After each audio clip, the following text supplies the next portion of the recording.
Hello and welcome to Nirmal Bang, ladies and gentlemen. I'm Hiral Dadia. We have with us Aditi Nayar, Principal Economist at ICRA, joining in. Welcome to the show, Aditi, and always a pleasure to speak to you. Aditi, overall, if you go to see, we are seeing ups and downs. The number of vaccines and the number of people being vaccinated in India is also increasing day by day. However, taking the current scenario into consideration, if you see in terms of the Q1 GDP growth, that came in at around 21.1%, which was slightly below street consensus as well. What do you make of this? Thanks, Hiral. Actually, the 20.1% GDP growth in Q1 was exactly in line with our estimates. We had forecast the GDP growth in that quarter at 20%. So, we were not surprised. And most of the subsectors also did broadly, perform in line with what we had expected. There were some ups and downs, of course.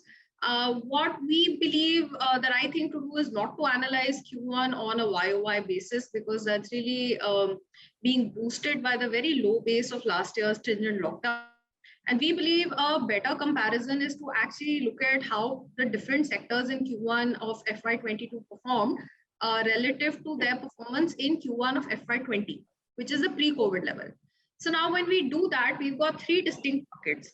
We got agriculture and electricity, which have performed better than Q1 of FY20. We have mining, manufacturing, and financing, and the public administration, defense, and other services components, which have shown a real recovery with a contraction of 5% or less compared to the pre-COVID level. But the two clear outliers, the two clear laggards are construction with a 15% contraction, and the trade, hotel, transport, and communication subsector, which is really where most of the contact-intensive services are. And this has contracted by almost 30% in Q1 FY22 relative to the pre-COVID period. So that is where the pain is coming from in the economy, and that's really what is lagging the pre-COVID performance. So what we need to watch going forward is how these segments improve to give us a good sense of when the economy will come back. Right. So, Aditi, overall, I mean, as we spoke about right now as well, the actual numbers of April, June compared to Jan, March quarter have shown a 16.9% contraction. So, is this an actual indication that the second wave has hit the economy hard, only not as bad as the first lockdown? Sure. I mean, I think that's a very fair comparison. If you look at a sequential downtrend quarter on quarter, that's 16, 17%. We prefer to look at the comparison on the pre-COVID quarter, because there can be some seasonality which can lead to some contraction in Q4 and Q1. Either way, it's telling us the impact of the second wave, which is smaller than the first wave. There's no doubt about that, but there is an impact certainly from the state-wise lockdowns, which were less restrictive, but they were there. Industry and construction activities were allowed to continue, so there was much less disruption as compared to the first wave. We also believe that there's been a lot less migration back to the hinterland this time around, because there was a clarity that industrial and construction activities could continue with riders. And I believe also the important thing this year is an early announcement that the free food program from Government of India will continue to run from May to November. And we believe this has also given confidence to people to stay back in the urban areas instead of rushing to the hinterland the way that they did last time. So less disruption during the lockdown and much less disruption in the recovery period. Right. And overall, Aditi, with regards to where the market cap to GDP goes, on a 1 year forward estimate, we've taken out the previous record highs of 150% and that we hit in FY8, and it's climbed to 172%. What is this number actually indicating to us from here on?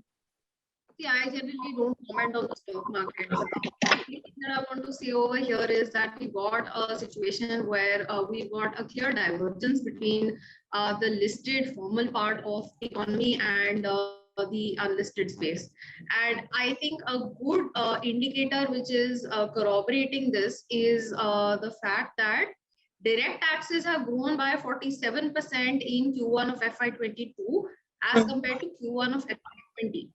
So while there is pain in the economy, consumption is lagging, investment is lagging as well. we have two parts of the economic data that are diverging. One is what's happening with the stock markets, which is what you just talked about, and the other is the direct tax collection. So we believe this is a good signal of the formalization of the economy that is taking place, which is something that is desirable overall. But at the same time, it is going to create pain for those informal and smaller entities that are actually bearing the brunt of the formalization process. And their pain, I believe, comes out in the consumer confidence survey of the RBI. And what we saw between the May round and the June round was July round was that the current situation index pretty much flatlined. It just went up by 0.1 from the record low of May 2021 amid the second surge. So there are clear pain points in the economy, but there are bubbles of growth and improvement as well. Right. So what are your estimates indicating in terms of growth for FY22? Sure. So let me start with the current quarter. We've got a fair bit of high frequency data that's pointing to some improvement in July and possibly some plateauing in August. So a bit of mixed data that we've got so far for the month of August. But what's really promising is the pace of vaccinations that have ramped up very sharply over the last couple of weeks. This can be sustained, then the confidence in general and demand for contact intensive services in particular will start to come back and lead to, we definitely expect the H2 FY22 GDP to surpass the level in H2 of FY20.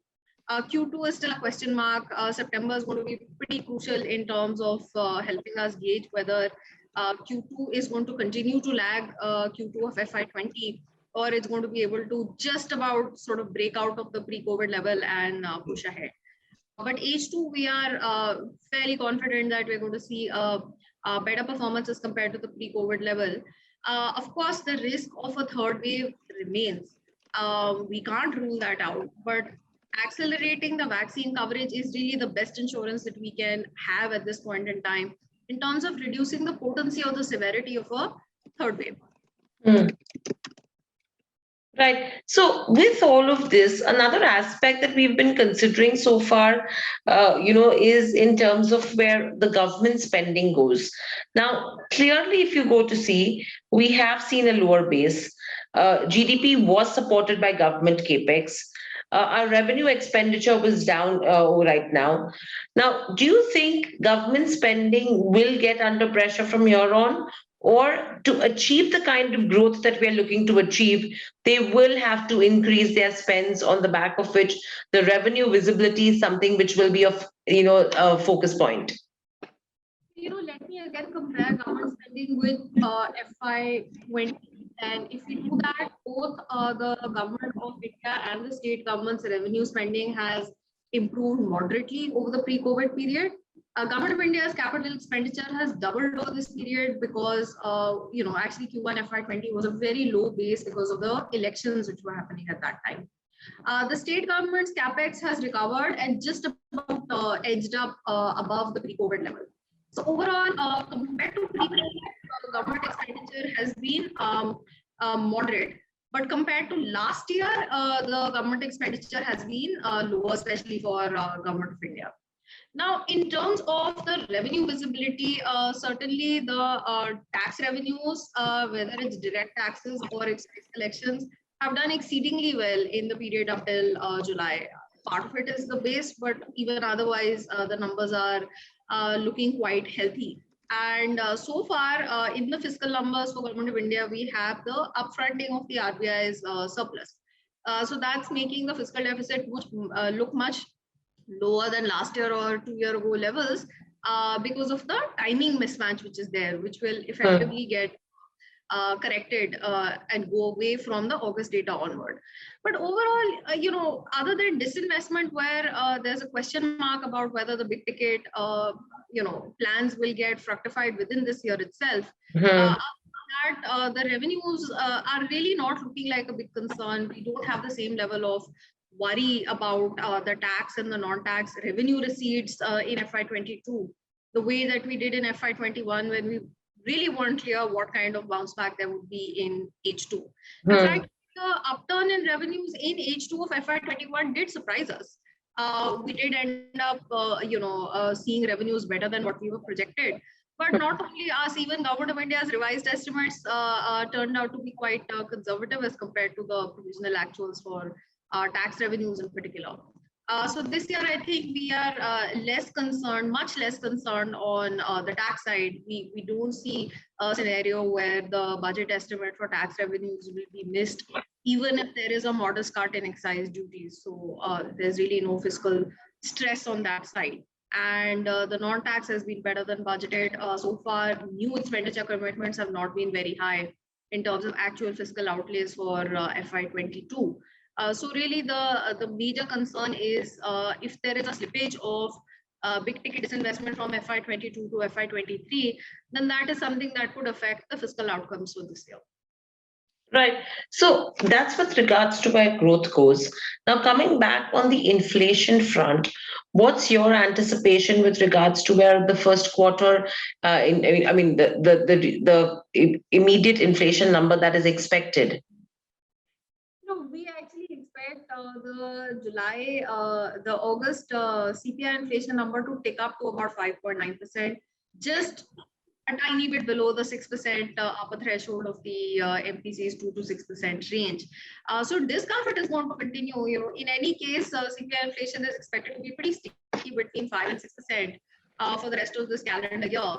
And with the Q1 GDP number slightly lower than the MPC's forecast, as of now, we're expecting a status quo to continue in the October policy, which is coming up in about a month.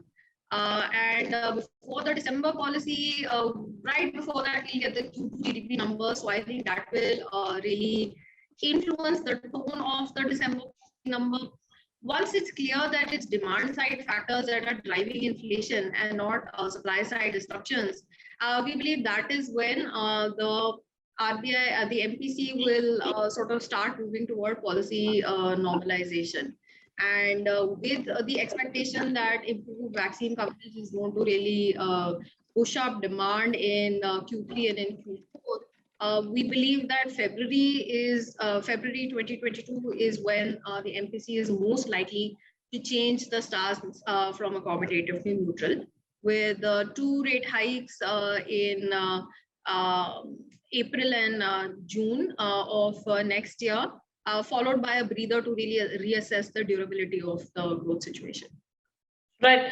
So overall, currently, do you think there is a possibility that the current account could likely turn into a marginal surplus after a deficit of 1% of GDP that we saw in the fourth quarter of FY21?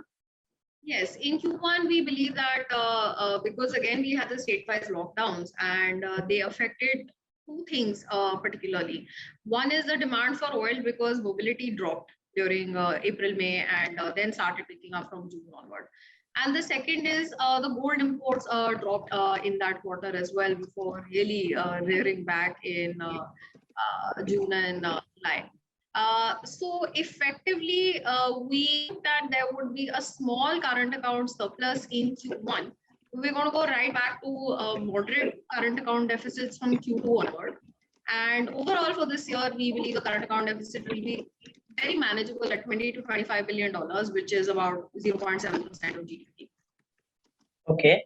And overall, if you go to see, how long do you think before the Indian economy goes back to the size that we had already attained in 2019? Because that was something which was pretty strong as compared to the previous years.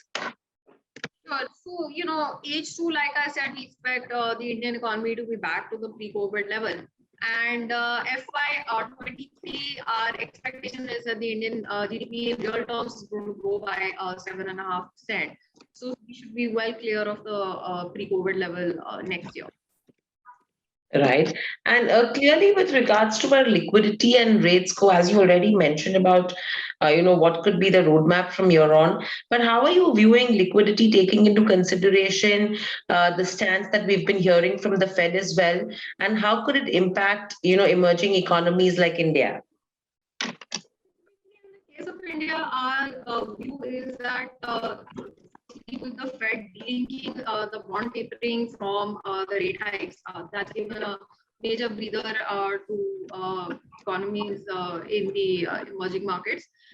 Specifically for India, what we believe is that now that we have this, really amassed this large set of forex reserves, this is something which is going to provide insurance against any kind of taper tantrum happening next year once the Fed really starts to hike rates. And also because the current account deficit itself is expected to be under control. We are expecting it to be under 1% of GDP, just about 0.7% of GDP this year, and rise a little bit next year.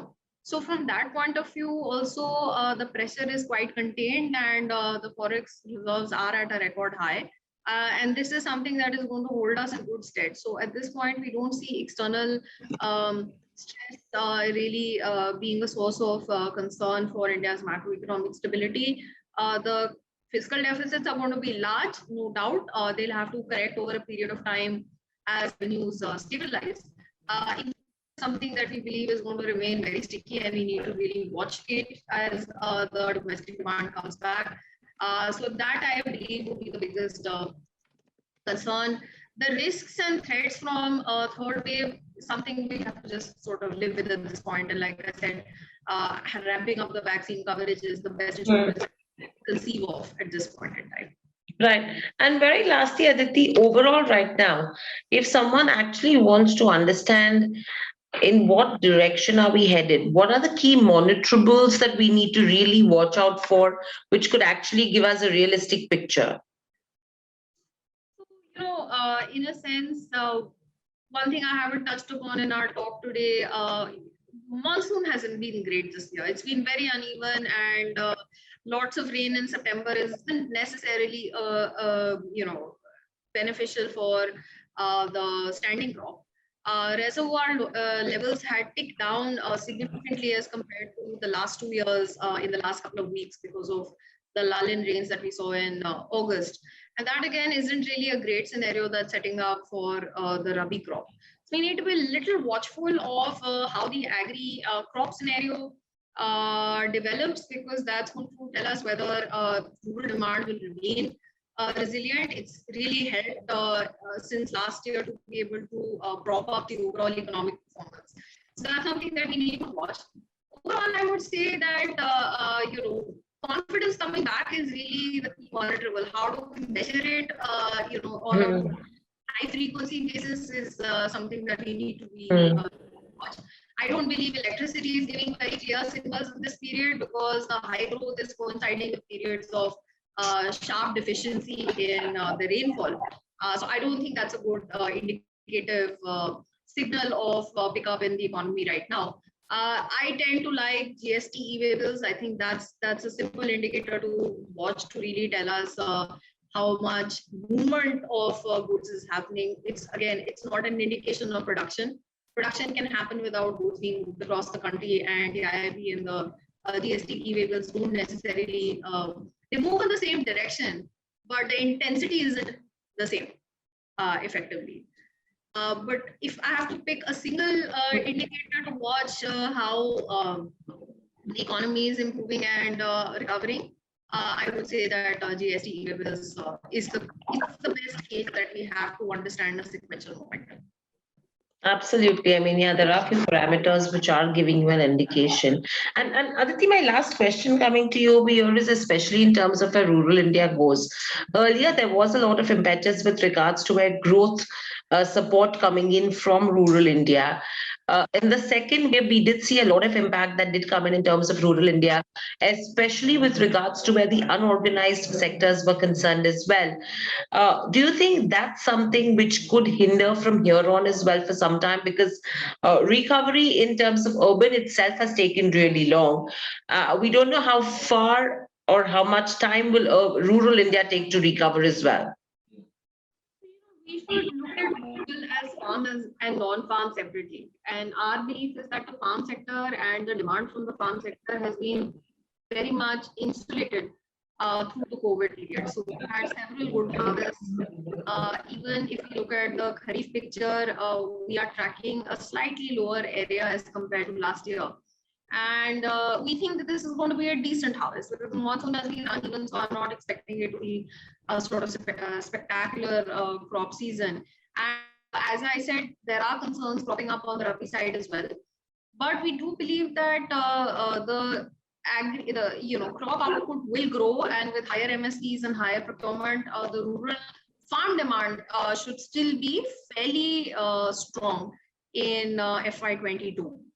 On the non-farm side, there's been less migration to the rural areas in the second surge as compared to the first. We've seen much lower peaks for the Narega work demand. We've seen lower peaks for rural unemployment.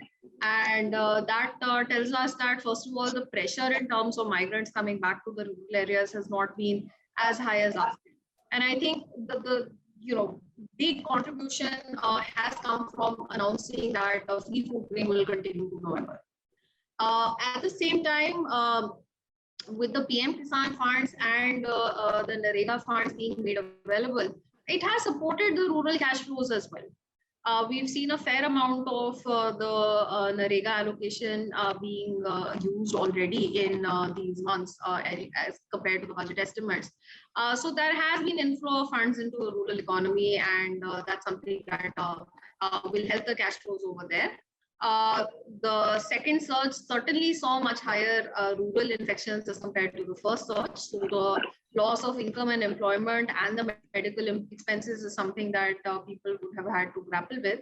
And over a period of time, I believe the festive season will give us a better indication of whether there has been a relatively prolonged impact on consumer demand, both in the urban and the rural areas because of the second surge, or was it a temporary sort of loss of confidence, loss of employment and income that gets recouped over a period of time? So this is something that we're now going to be watching very carefully to understand what is the level of confidence and demand in the recovery period.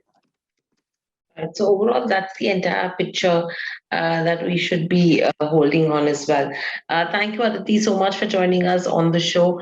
Pleasure speaking to you. Always great insights and great views that we pick up from your side. Thank you. Stay safe and speak to you soon again. Subscribe to our YouTube channel for in-depth interviews of India Inc. and press the bell icon so that you do not miss our updates.